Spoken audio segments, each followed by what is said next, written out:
Şu bankın icazına Kocaeli Şahit Çorlu'da Kocaeli rahbari Kocaeli Zayn'ın bölümü Prezidentimizin 3. misalı kararı yasadan çabaçılığı rivojlantirish uchun 300 milyon so'm bankka pul olishga murojaat qilaman.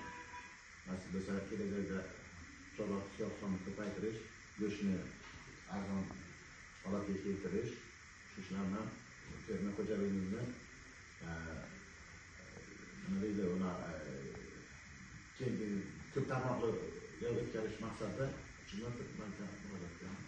Bo'ldi. Zaynga bo'lsa siz birman hujjatlarni berasiz. Korxonani ustavi, guvohnoma, rahbar pasporti, balansni, biz Anbayning xulosasini olamiz. Olgandan keyin qolgan hujjatlarni tayyorlab, garov ana hujjatlarni taqdim qilasiz. O'shandan keyin xudo xolasa Anbayning qarorini olib, kreditlarni boshlaymiz. Assalomu alaykum. Men Xolid Chostanovic. Shu mahalla loyihasidan 50 million pul olmoqchiman. Xizmat ko'rsatishni rivojlantirish uchun. Bunga amaliy yordam berishingizni so'rayman. Sizda o'zida xizmat ko'rsatish yo'nalishi bor, ishlab turibsizmi? Bo'ldi, hujjatlaringizni bering. Mahalla bankirimiz bor, mahallada agentimiz bor, borib o'rganadi. Xulosalarni olib, kredit ajratishga yordam beramiz.